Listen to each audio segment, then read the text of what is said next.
नमस्ते दोस्तों। कहानी पूरी सुनिएगा, दिल तक जाएगी। मेरा नाम नेहा है।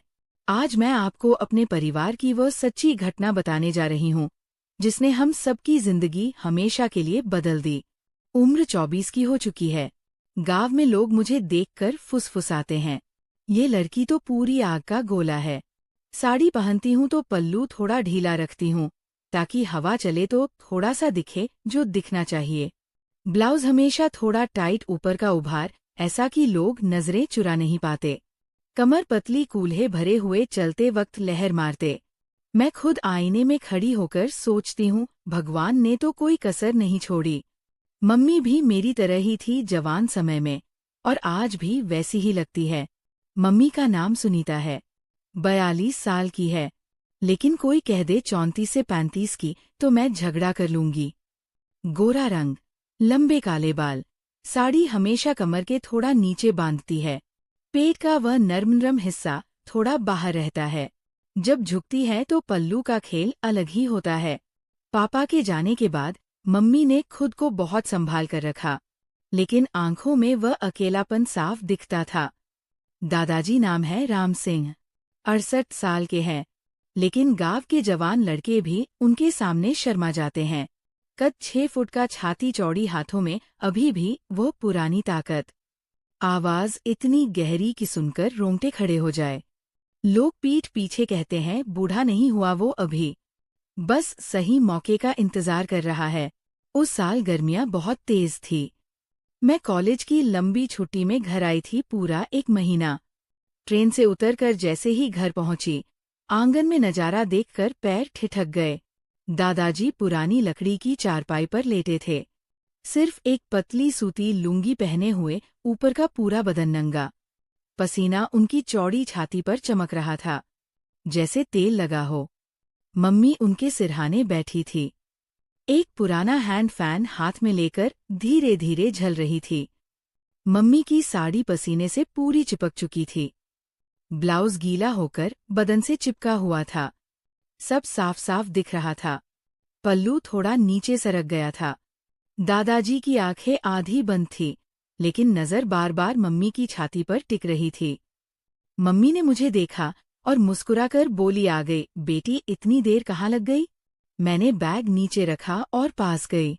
दादाजी ने आंखें खोली और गहरी आवाज में बोले, आजा नेहा, बैठ मेरे पास। तेरी मम्मी आज सुबह से मेरी सेवा में लगी है। बहुत गर्मी है ना आज? मैं उनके पैरों की तरफ बैठ गई। मम्मी फिर छलने लगी। दादाजी ने मम्मी की तरफ देखकर कहा, सुनीता तू भी तो पूरी गीली हो गई है, बदन चिपचिपा रहा होगा, जरा अपना भी ख्याल रख।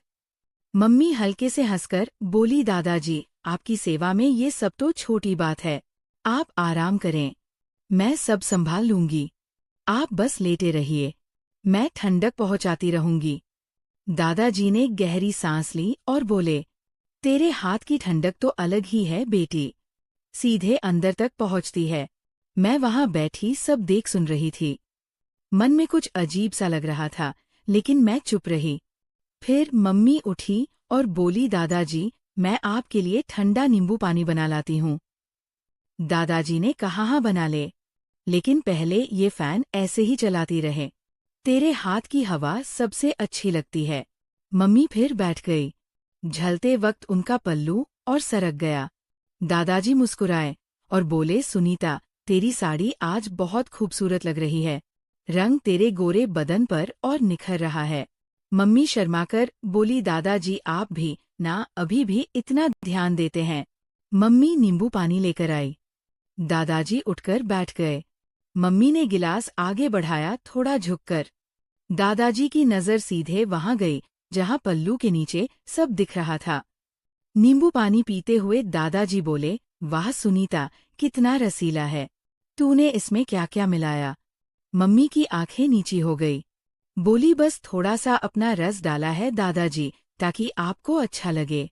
दादाजी ने होंठ चाटे और बोले, रस तो कमाल का है बेटी, पहले भी चखा है, लेकिन आज कुछ ज्यादा मीठा और गाढ़ा लग रहा है। उस शाम हम तीनों आंगन में बैठे रहे।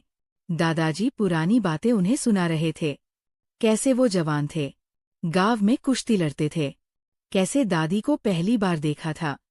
बीच बीच में दादाजी मम्मी की तरफ देखते और कहते तेरी सास भी तो ऐसी ही थी, गोरी भरी हुई। जब चलती थी तो सब देखते रह जाते थे। ए तू भी तो वैसी ही है सुनीता, बल्कि उससे भी ज्यादा। मम्मी शर्मा जाती और कहती दादाजी बस कीजिए। नेहा सुन रही है, लेकिन उनकी शर्म में एक अजीब सी चमक थी जो अक्सर मर्दों के होती है। रात को खाना खाने के बाद दादाजी बोले, सुनीता मेरे पैर आज बहुत थक गए हैं। खेत पर गया था ना, सुबह जरा दबा देगी। तेरी सास भी ऐसे ही दबाती थी, बहुत राहत मिलती थी। मम्मी बोली, हाँ दादाजी, क्यों नहीं, आप चारपाई पर लेट जाइए। दादाजी लेट गए। मम्मी उनके पैरों के पास बैठ गई। साड़ी घुटनों तक ऊपर चढ़ गई थी। दादाजी की नजर वहां अटक गई। मम्मी ने पैरों की उंगलियों से शुरू किया, धीरे धीरे दबाते हुए ऊपर की तरफ बढ़ी। दादाजी आंखें बंद करके बोले, थोड़ा जोर से सुनीता, हाँ अब थोड़ा ऊपर जांघ तक। वाह बेटी, तेरे हाथों में कितना जादू है, बिल्कुल सही जगह पर दबाव डालती है। मम्मी हल्के से हंसकर बोली, दादाजी आपको कहाँ दर्द है? मुझे खुद ब खुद पता चल जाता है, मैं अच्छे से दबा देती हूँ। दादाजी की सांसें तेज हो गई।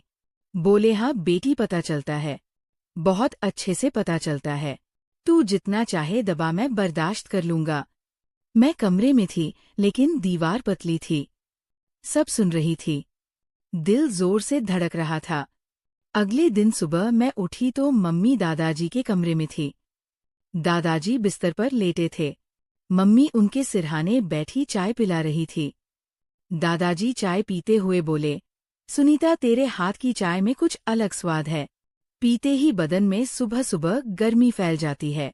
मम्मी मुस्कुराकर बोली, दादाजी गर्मी तो आपके अंदर पहले से भरी हुई है, मैं तो बस ऊपर से थोड़ा और डाल रही हूँ। दादाजी ने मम्मी का हाथ पकड़ा और बोले, डाल ले बेटी, जितनी चाहे डाल ले, मैं तैयार हूँ। दोपहर में गर्मी और बढ़ गई। दादाजी ने कहा, सुनीता मेरे कंधे बहुत अकड़ गए हैं, जरा सरसों का तेल लगा दे। मम्मी तेल लेकर आई। दादाजी ने कुर्ता उतार दिया। मम्मी उनकी छाती पर, कंधों पर, पीठ पर तेल मलने लगी। दादाजी बोले, थोड़ा जोर से सुनीता, तेरे हाथ कितने गर्म और नरम हैं, जहाँ लगते हैं वहाँ आग लग जाती है। मम्मी हंसकर बोली, दादाजी आपकी छाती तो अभी भी लोहे जैसी मजबूत है, दबाने में मजा आता है। दादाजी की सांसें और तेज बोले, मजा तो मुझे आ रहा है बेटी, तू ऐसे ही मलती रहे, जितनी देर मन करे मैं नहीं रोकूंगा। फिर एक दिन दादाजी ने मम्मी को दादी की पुरानी साड़ी दी। बोले, सुनीता ये तेरी सास की फेवरेट साड़ी थी, इसमें वह कितनी हॉट लगती थी, तू पहन कर देख। मम्मी कमरे में गई, साड़ी बदल कर आई। साड़ी कमर के काफी नीचे बंधी थी, पेट का पूरा हिस्सा दिख रहा था। दादाजी की आंखें चमक उठी जो अक्सर मर्दों के होती है। बोले, अरे वाह सुनीता, बिल्कुल वैसी ही लग रही है, बल्कि उससे भी ज्यादा गर्म। घूम तो जरा। मम्मी शर्माते हुए घूमी। दादाजी बोले, तेरी कमर तो अभी भी कितनी नरम और लचीली है, कोई पकड़ ले तो हाथ से छूटे नहीं। मम्मी का चेहरा लाल हो गया। बोली, दादाजी आप भी ना अभी भी पुरानी यादें इतनी ताजा रखते हैं। रात को दादाजी ने कहा, सुनीता आज नींद नहीं आ रही, पुरानी बातें याद आ रही हैं, जरा मेरे पास बैठ। तेरी सास भी ऐसे ही बैठती थी जब मुझे बेचैनी होती थी। मम्मी उनके बगल में बैठ गई। दादाजी ने उनका हाथ पकड़ा। बोले, तेरे हाथ लगते ही बेचैनी कम हो रही है, थोड़ा और करीब आना। मम्मी और करीब सरक गई। दादाजी बोले, सुनीता तेरे बदन से जो खुशबू आती है वो सीधे दिल में उतरती है। मम्मी धीरे से बोली, दादाजी आप भी तो अभी तक इतने ताकतवर हैं, कोई छू ले तो पता चल जाए। ऐसे दिन बीतते गए। हर सुबह मम्मी दादाजी को चाय पिलाती, हर दोपहर तेल मलती, हर शाम पैर दबाती, हर रात पास बैठती। बातें हमेशा ऐसी कि सुनने वाला सोचे कुछ गांव में अफवाहें शुरू हो गई। पड़ोस की चाची ने मम्मी से पूछा, सुनीता तू दादाजी के साथ इतना समय क्यों बिताती है? मम्मी हंसकर बोली, चाची घर के बड़े हैं, उनकी सेवा फर्ज है। लेकिन लोगों की नजरें शक भरी थी। फिर एक दिन दादाजी को उनकी पुरानी डायरी मिल गई। वो पूरी रात पढ़ते रहे। सुबह मम्मी चाय लेकर गई तो दादाजी की आंखें लाल थी, रो रहे थे। मम्मी ने पूछा, दादाजी क्या हुआ? दादाजी ने डायरी खोली और धीरे धीरे पढ़कर सुनाया दादी के साथ उनकी पूरी जिंदगी की कहानी। पहली मुलाकात, शादी, बच्चे साथ बिताए पल और आखिरी समय जब दादी ने उनका हाथ पकड़ा था। दादाजी फूट फूट कर रोए।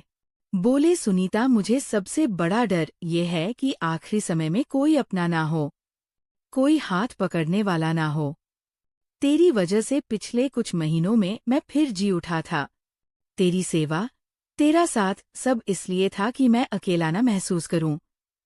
मैंने तुझे कभी गलत नजर से नहीं देखा। तू मेरी बहू है, मेरी बेटी है, मेरी जिंदगी का आखिरी सहारा है। मम्मी भी रो पड़ी।